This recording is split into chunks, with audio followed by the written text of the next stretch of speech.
अस्सलाम वालेकुम dear friends. Drama serial नंग की अगली एपिसोड में आप देखेंगे कि गुल और उसकी माँ अफशा से कहती हैं, डरो उस वक्त से जब हम तुम्हारी सच्चाई साकिब को बता देंगी। जिस पर अफशा कहती है कि साकिब को बता दें, मुझे पता है साकिब आपकी बातों पर यकीन नहीं करेगा। लेकिन गुल और गुल की माँ को बहुत ही ज्यादा यकीन होता है और उसे इस बात का भी पता होता है कि साकिब हमारी ही बात मानेगा और फिर उसके बाद वो तुम्हें यहाँ से निकाल देगा हमेशा हमेशा के लिए। जिस पर अफशा का जवाब होता है कि वक्त ही बताएगा बेहतर, और मुझे खुद पर यकीन है कि जब मैंने ऐसा किया ही नहीं है तो मैं आखिरकार क्यों घबराऊं और क्यों किसी से डरूं। मजीद दोस्तों आपको यहाँ पर बताता चला जाऊं कि अब जिसका आपको था बहुत ही ज्यादा इंतजार, यानी कि गौहर का, जी हाँ बिल्कुल, अब गौहर दोबारा से वापस आने वाली है। फ्रेंड्स होता यूं है कि गौहर की अचानक से ही तबीयत बहुत ही ज्यादा खराब हो जाती है, जिसके बारे में जहांगीर को पता चल जाता है और वो फौरन से पहले साकिब को ये बात बताता है। इसको सुनने के बाद साकिब जल्दी से जाता है अपनी आपी के पास। वहां पर पहुंचने के बाद पता चलता है कि उसकी आपी साकिब को पुकार रही है और वो सुनने के बाद बहुत ही ज्यादा खुश हो जाता है कि आपी ने मुझे पुकारा,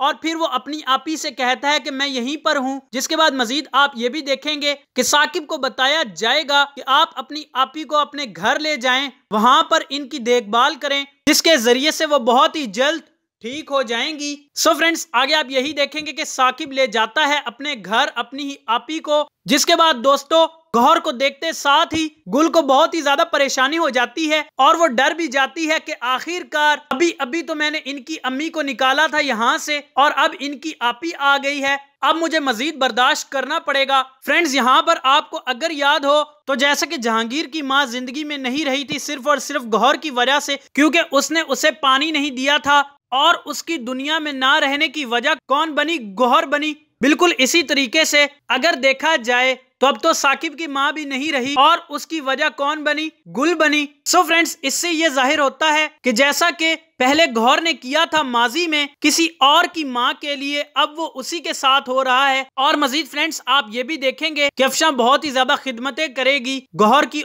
और उसका बहुत ही ज्यादा ध्यान रखेगी, उसे हर चीज वक्त पर देगी, जिस पर गौहर भी अफशा को पसंद करने लगेगी। फ्रेंड्स ये भी हो सकता है कि ये सब देखने के बाद गुल को बहुत ही ज्यादा बुरा लगे और फिर आखिरकार वो बता दे साकिब को कि तुम्हारी माँ की इस दुनिया में ना रहने की वजह सिर्फ और सिर्फ तुम्हारी बीवी अफशा ही थी। जिसको सुनने के बाद साकिब और हसन दोनों को गुस्सा तो आएगा, लेकिन हो सकता है कि गौहर उस वक्त भरपूर साथ दे अफशा का, क्योंकि गुल का रवैया तो गौहर के साथ बहुत ही ज्यादा बुरा होता है और वो बखूबी जानती भी है कि मेरे मुश्किल वक्त में मेरे साथ कौन था।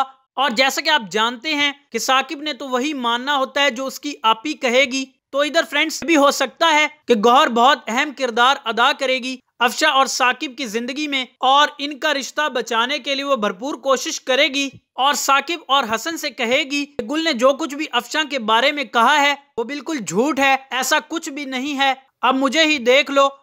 अगर उसने ऐसा कुछ करना होता तो वो कर देती, लेकिन उसने नहीं किया, बल्कि उसने मेरा बहुत ही ज्यादा ख्याल रखा है, इसलिए मुझे तो ये मुकम्मल यकीन है कि ऐसा अफशा कर ही नहीं सकती, ये जरूर इन्हीं का किया हुआ है। सो फ्रेंड्स अब आपको क्या लगता है, साकिब अपनी आपी की बात पर यकीन करेगा या फिर दोबारा से गुल की बातों में आ जाएगा और कोई गलत कदम और गलत फैसला न कर ले? आप अपनी राय का इजहार नीचे दिए गए कमेंट बॉक्स में जरूर बताइएगा और साथ ये भी बताइएगा कि आपको वीडियो कैसी लगी। अगर वीडियो अच्छी लगी है तो वीडियो को लाइक करना मत भूलिएगा और अगर आप चैनल पर नए हैं तो चैनल को जरूर सब्सक्राइब करके साथ ही बेल आइकन को जरूर प्रेस कीजिएगा ताकि मजीद वीडियोस की नोटिफिकेशंस आपको मिलती रहे। मिलते हैं हम नेक्स्ट वीडियो में, तब तक के लिए अपना भरपूर ख्याल रखिएगा। अल्लाह हाफिज।